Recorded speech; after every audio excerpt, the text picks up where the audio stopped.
আসসালামু আলাইকুম, সবাইকে ধন্যবাদ জানিয়ে আবারও শুরু করছি আমাদের আরেকটি নতুন টিউটোরিয়াল। সো আজকে আমরা কথা বলবো ইংলিশ সাহিত্য নিয়ে, অর্থাৎ ইংলিশ সাহিত্য থেকে যে প্রশ্নগুলো বিগত বছরগুলোতে বিশেষ পরীক্ষাতে এসেছে সেগুলো নিয়ে আমরা ধারাবাহিকভাবে কয়েকটি টিউটোরিয়াল নিয়ে আপনাদের মাঝে আসব। সো আর কথা না বাড়িয়ে আমরা চলুন শুরু করি। সো আমাদের প্রথম যে প্রশ্নটি সেটি হচ্ছে, who is the author of Animal Farm? অর্থাৎ অ্যানিমাল ফার্ম কে লিখেছে?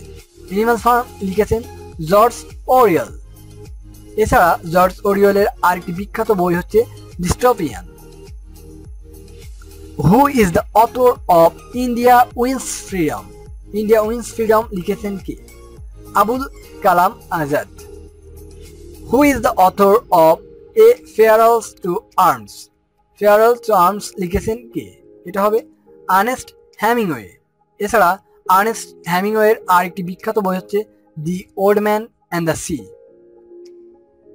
তারপর 11তম বিসিএসে যে প্রশ্নটি এসেছে সেটি হচ্ছে, who is the author of For Whom the Bell Tolls? এই বইটিও লিখেছেন আর্নেস্ট হেমিংওয়ে। তো তারপরে যে প্রশ্নটি সেটি হচ্ছে, who is the poet of Victorian age? অর্থাৎ ভিক্টোরিয়ান এজের পয়েট কে?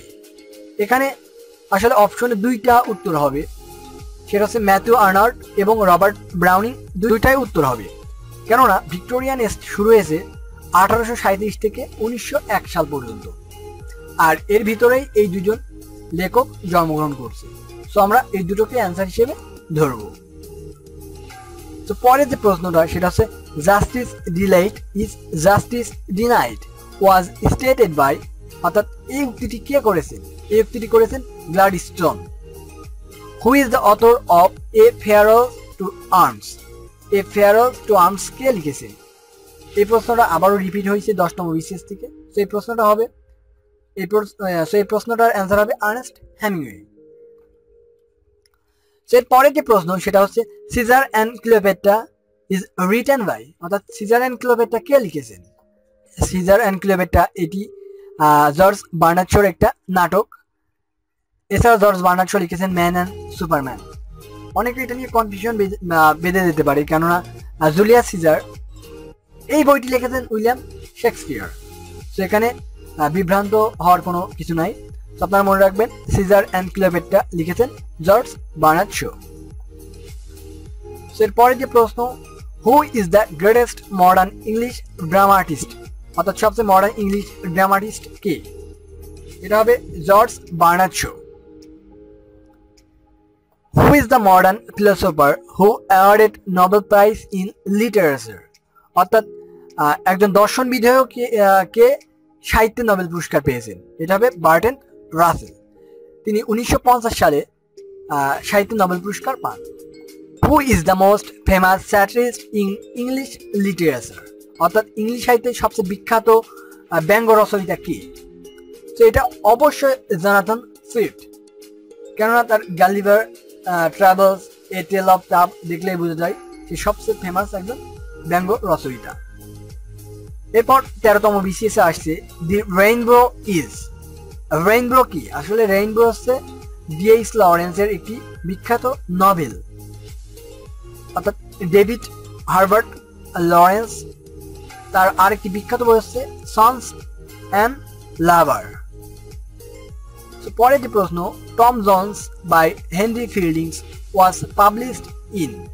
অর্থাৎ টম জন্স একটা বই যেটা হেনরি ফিল্ডিংস এর কর্তৃক প্রকাশিত হয় কত সালে? এটা মূলত প্রকাশিত হয় 1749 সালে লন্ডনে, অর্থাৎ first half of the 18th century. The Literary work Kubla Khan is? Kubla খান আসলে এটা হচ্ছে এস.টি. কোলরিজের একটি বিখ্যাত ভার্স। এছাড়া এস.টি. কোলরিজের বিখ্যাত আরেকটি বই হচ্ছে The Rime of Ancient Mariner. T S. Eliot was born in? অর্থাৎ টমাস ইস্টার্ন ইলিয়ট জন্মগ্রহণ করে কোথায়? তিনি জন্মগ্রহণ করে মূলত আমেরিকাতে, অর্থাৎ ইউএসএতে 1888 সালে। What was the real name of a great American short story writer O Henry? O হেনরির প্রকৃত নাম কি ছিল? তার প্রকৃত নাম ছিল William Sydney Porter. Paradise Lost attempt to অর্থাৎ প্যারাডাইস লস্ট হচ্ছে জন মিল্টনের একটা বিখ্যাত বই।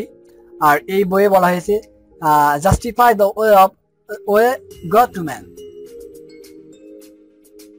চতুর্থতম বিসিএসে আবারও প্রশ্ন, 13তম বিসিএসের প্রশ্নটি রিপিট আসছে। What was the real name of great American short story writer O Henry? O হেনরির প্রকৃত নাম উইলিয়াম সিডনি পোর্টার।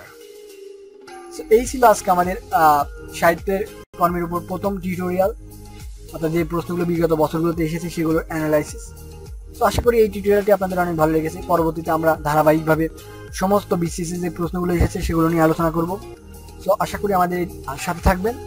সবাই ভালো থাকবেন। ধন্যবাদ।